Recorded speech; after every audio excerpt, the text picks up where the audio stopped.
안녕하세요. 김호준입니다.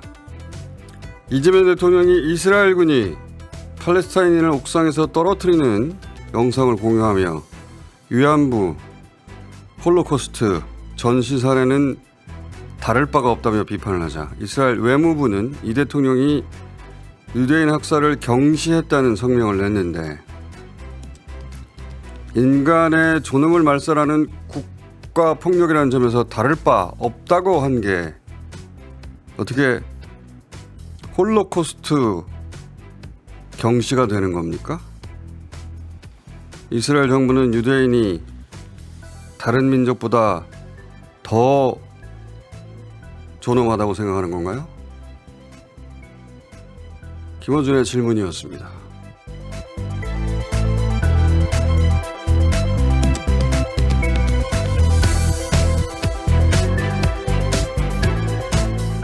점선은 힘들다 권민정입니다. 지난주에 네. 선글라스 마감하려고 했는데 네. 아직도 선택 장애로 못 골랐다는 분들이 많아가지고 사이즈 측정이 어려우신가 봐요. 그 사이즈가 뭐예요? 이건 44입니다. 뿔레모. 흥미입니다. 흥미. 저는 49입니다. 자, 49. 네. 저는 뿔레모 녹두. 자, 그래서 일주일 더 하기로 했습니다. 이 시오니스트들은 자신들이 신이 선택한 민족이라고 생각해요. 각별하다고 생각합니다. 네. 스스로 각별하다고 생각하는 거는 그럴 수 있는데 그 각별함을 전 세계를 상대로 인정하라고 요구하거든요. 오늘 그 얘기를 좀 해볼까 하는데 이 사건 발단이 이 대통령이 이스라엘 군인들의 그 팔레스타인 학대 네. 영상을 혹은 시신 모욕 영상을 공유하며 그 행위를 비판하는 SNS를 주말에 했죠. 그렇습니다. 위안부 강제와 유태인 학살이나 전시 사례는 다를 바가 없다는 메시지를 포스팅했습니다. 자, 그때 공유한 영상이 있는데 이거 뭐 전 세계인이 다 봤으니까 그 영상 잠깐 봅시다. 굉장히 끔찍한 영상인데 저렇게 옥상에서 떨어뜨려 사람을 네. 걷어차가지고 끔찍하죠 정말. 이게 알고 보니까 2년 전 사건이었다고 하고 사망한 상태였다고 이스라엘 당국이 발표했었거든요. 근데 실제 사망 상태였는지 의식불명이었는지 우리는 알 수가 없어요. 왜냐하면은 팔레스타인이나 혹은 뭐 UN 혹은 제3자가 참여한 뭐 공동조사회가 조사한 게 아니고 그냥 이 문제를 일으킨 이스라엘 군 당국이 조사해서 네. 발표한 거니까 일방적으로.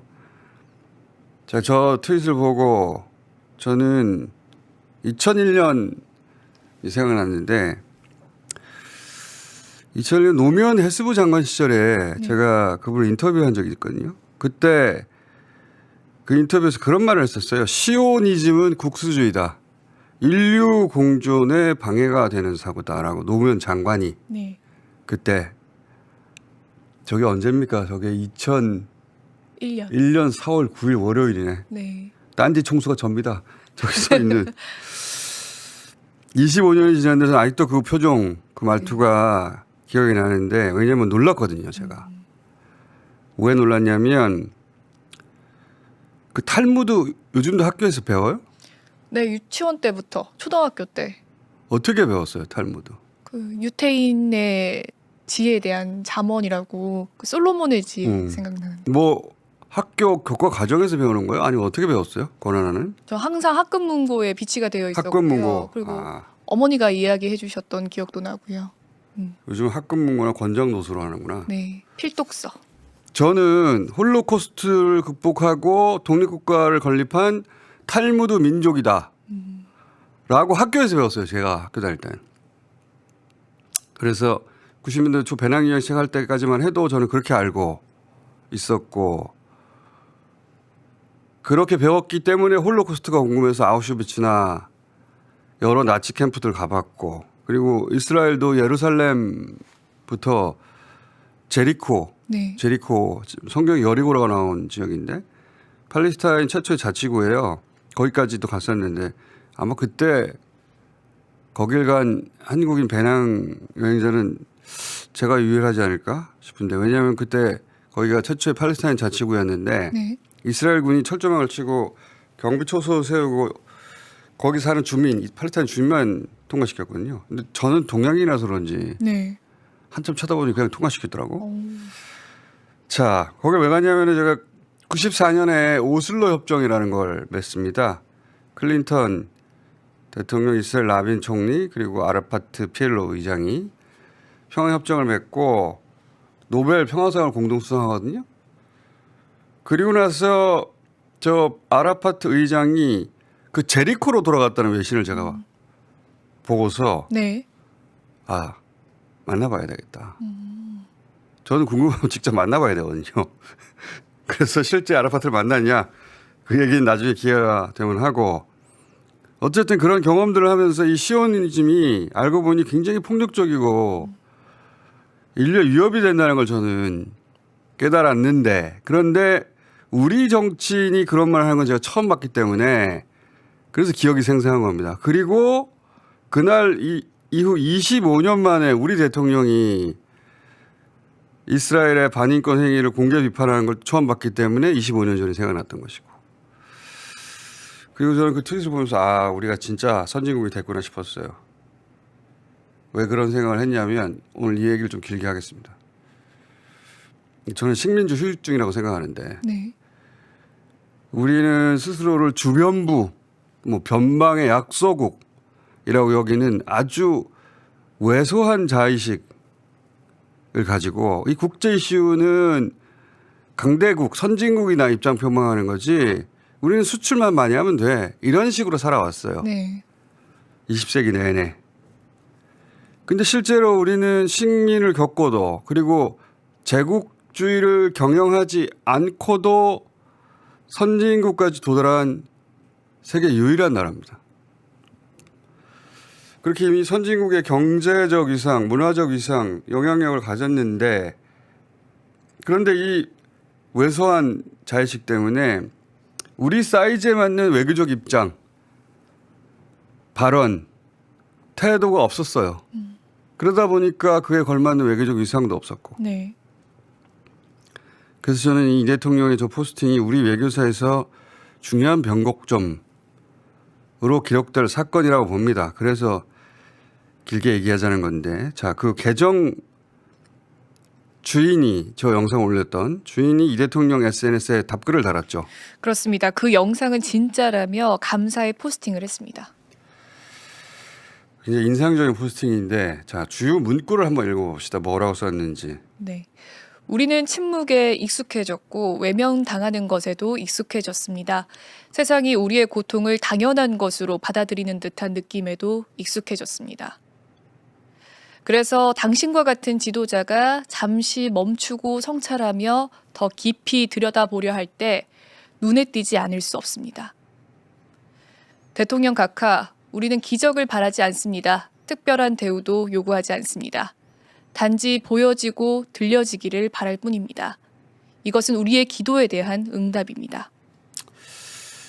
계정 주인이 영어 쓰는 걸 보면 원어민이고 네. 지적인 사람인 걸 알 수 있어요. 이게 JB 누어는 필명인 것 같고, 이렇게 글을 쓰자 이스라엘 정부가 이 대통령 SNS에 반응을 했죠. 그렇습니다. 이스라엘 외무부는 이 대통령이 홀로코스트 추모일을 앞두고 유대인 학살을 경시하는 발언을 했다며 용납할 수 없다고 강력 규탄한다고 했습니다. 자, 잔뜩 썼는데 이스라엘 외무부는 홀로코스트를 트리비얼라이제이션, 이 대통령이 트리비얼라이제이션 했다고, 사소한 것으로 만들었다. 네. 가볍게 취급했다. 경시했다. 그렇게 표현했어요. 아니, 이 대통령이 언제 홀로코스트를 사소한 거라고 했습니까? 이 대통령이 한 말은 위안부 강제든 홀로코스트든 전시살해든 인간 존엄을 짓밟는 반인권적인 국가 폭력에 대해서 비판을 한 건데, 오히려 이스라엘이 조선인과 팔레스타인을 경시한 거예요. 자기들은 그런 비교 대상과 다르다는 소리 아닙니까? 다 같은 것이다 본질적으로라고 했더니 아니다, 우린 다르다는 거 아니에요. 네. 실제 시오니스트들 사고방식 그래요. 홀로코스트는 인류 역사에서 다른 어떤 사건과도 비교 불가의 사건이다. 그래서 자기들은 항구적인 피해자고 나머지 세계 모두는 가해자다라고 죄의식을 요구해요. 저도 홀로코스트 대표적인 장소인 아우슈비츠에서 그런 사람을 만난 적이 있어요. 근데 우리는 네. 우리도 그 시절 이 식민의 피해자거든요. 제국주의 피해자였어요. 네. 그래서 우리는 서구와 다르게 유태인을 핍박한 적도 없고 그래서 그들에게 죄의식이나 부처의식도 느낄 이유가 없어요. 그리고 우리는 중동의 일원도 아니라서 그들에게 적대감도 안 느끼고 완전한 제3자적 입장이거든요.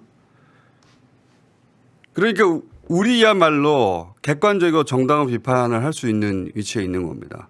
근데 그런데도 저렇게 나오잖아요. 언제 홀로코스트를 경시했다는 거예요, 우리가. 시오니스트들은 저런 멘탈리티로 전 세계를 상대해 뭐라고 하면 홀로코스트 경시하냐, 유태인 차별하냐고. 자, 이스라엘 외교부가 저런 소리를 하니까 우리 외교부도 대응했죠. 네, 그의 의도를 잘못 이해한 것에 대해 유감스럽다고 성명을 냈습니다. 자, 뉴스공장에서는 저 SNS를 처음 올린 계정주를 직접 컨택을 했어요. 그래서 이스라엘 반응에 대해 어떻게 생각하는지 물어보려고. 네. 그래서 저희가 받은 긴 답장인데 그 긴 답장의 핵심 부분만 읽어봅시다. 네. 이 대통령의 발언이 우리에게 크게 다가왔던 것은 시끄럽고 정치적인 발언을 해서가 아니라 원칙을 말했기 때문입니다. 팔레스타인 사람들이 세계 지도자로부터 듣기 어려운 일관성의 언어로 말했기 때문입니다. 이 대통령은 역사를 부정하지도 않았고 누구의 고통도 축소하지 않았습니다. 훨씬 단순하지만 더 어려운 팔레스타인 사람들에게도 인간의 존엄이라는 같은 기준을 적용했을 뿐입니다. 자, 이분 어느 구설이 아주 인상적인데 저희가 이제 화상 인터뷰라도 해보고 싶은데 아마도 본인의 신원을 밝히고 싶지 않은가 봐요. 자, 그리고 이 대통령이 이스라엘 외무 반응 보고 다시 한 번 더 글을 썼어요. 네, 반인권적, 반국제법적 행동으로 고통받고 힘들어하는 전 세계인들의 지적을 한 번쯤은 되돌아볼 만도 한데 실망이라며 내가 아프면 타인도 그만큼 아프다. 보편적 인권과 대한민국 국익을 위해 우리가 할 수 있는 일을 더 열심히 찾아봐야겠다고 했습니다. 자, 이 포스팅으로 핫했어요. 네. 핫해가지고 그 우리나라뿐만 아니라 전 세계적으로 알트 많이 됩니다. 그러자 이걸 알자지라에서 기사화해요. 그러면서 이 대통령의 발언은 근거가 있다고 보도를 합니다. 그렇습니다. 이스라엘 외무부가 해당 사건을 조사 처리했다고 주장을 했지만 구체적인 내용과 군인의 처벌 여부는 언급이 없었다면서 가자지구와 서안지구에서 이스라엘 군대가 저지른 인권 유린 행위의 88%가 기소나 불법 판단 없이 종결됐다고 보도했습니다. 자, 그러면서 알자지라 기사는 이 대통령의 글, 내가 아프면 타인도 아프다. 그 글을 그대로 번역한 문장으로 끝을 맺습니다. 알자지라가 아랍 세계 모두가 보는 매체거든요. 네. 저도 보고 네. 전 세계적인 매체예요. 외교적 위상이라는 게 이게 주어지는 게 아니라 이런 식으로 스스로 쌓아가면서 만들어내는 건데. 근데 국힘은 이 대통령도로 이스라엘에 사과하라고 했죠. 그렇습니다. 송원석 대표는 불필요한 감정적 갈등을 멈춰라고 했고 국힘 대변인은 국제적 망신이다. 나경원 의원은 이스라엘 정부와 국민에게 즉각 사과하라고 주장했습니다. 이 국힘은 말이죠. 50년 전에 네. 박정희 시절 교육 그대로 얘기하는 거예요. 그 이미지가 어떻게 만들어져서 수입됐는지도 몰라요. 그러니까 저런 얘기를 하는 건데 우리가 아는 유태인 이미지 대부분은 70년대 미국에서 만들어진 겁니다. 그걸 피터 노빅이라는 역사학자는 홀로코스트가 미국에서 만들어졌다라고 했는데 무슨 말이냐면은 이 60년대까지만 해도 미국에서는 홀로코스트라는 단어조차 거의 쓰이지 않았고 홀로코스트는 관심 대상이 전혀 아니었어요.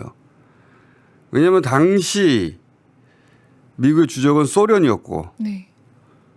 서독은 미국의 중요한 우방이었기 때문에 독일의 과거를 들추는 건 미국 국익에 도움이 안 된다고 생각했던 겁니다. 홀로코스트 몰랐어요. 미국 대중들이.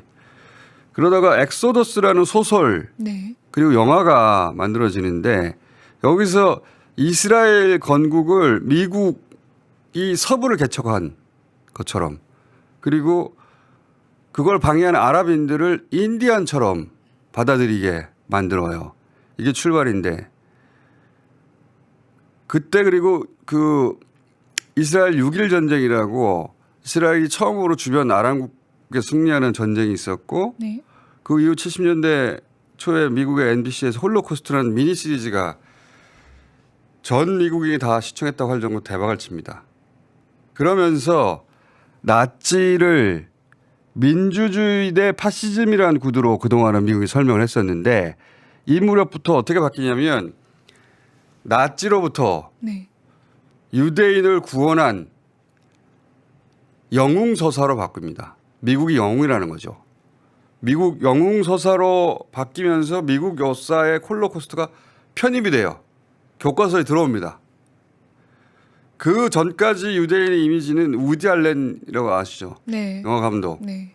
작고 안경 낀 유약한 지식인 이미지잖아요. 그런 이미지였어요. 그리고 홀로코스트의 생존자들도 지금 같은 이미지가 아니라 당신이 어떻게 살아남았어? 동족을 배신하고 살아남은 거 아니야? 그런 배신자의 이미지였어요. 긍정적인 이미지가 하나도 없었다고. 그게 이제 지금 말한 70년대를 기점으로 해서 도덕적인 피해자, 네. 그리고 강인한 생존자, 그리고 극한의 회복력. 회복력이라는 건 우리가 계엄 때 네. 계엄을 국민들이 또 법으로 무혈로 극복을 하니까 전 세계에서 썼던 표현이 리질리언스, 회복력이거든요. 굉장히 긍정적인 표현이죠. 민주적 회복력이라고 그때 표현했었는데 그런 긍정적인 이미지가 70년대 미국에서 만들어진 거예요. 그래서 발명됐다고까지 말들 해요. 그게 박정희 시절에 수입된 겁니다. 우리나라에. 그러면서 새마을 운동하고 이스라엘의 협동조합인 키부츠하고 연결하고 그런 식으로 다 연결해서 수입됐고 그걸 배웠고 그걸 학교에서 가르치기도 했고 지금도 탈무드의 잠언을 가르치고 하는 게 다 그때 수입된 잔재인데 그걸 그냥 국민의힘은 여전히 얘기하는 거예요. 제가 이 말을 하는 이유는 홀로코스트 의미가 축소되어야 한다는 게 아니고 홀로코스트는 인류 비극이죠. 다시는 그런 일이 없도록 해야죠. 그런데 이 시오니스트들은 그 홀로코스트를 자기들의 정체성으로 삼았어요. 그러면서 자기들의 국제법 위반이라든가 네. 또는 반인륜적 행위를 그 홀로코스트로 정당화하고 자신들의 행위에 대한 비판을 공격하는데 그 홀로코스트를 이용한다는 겁니다. 그게 문제라는 거예요. 이런 걸 정체성 정치라고 하는데 지금 이 전쟁이 왜 벌어진 것인지 이참에 그 뿌리를 제가 이야기하려다 보니까 너무 길어졌는데 네. 이 문제는 박구영 교수 따로 주제로 또 이야기를 해보겠습니다. 굉장히 중요한 우리 모든 이 동시대 인류가 겪고 있는 거고 거기에 대해서 이 대통령이 그러면 안 된다고 한 거예요.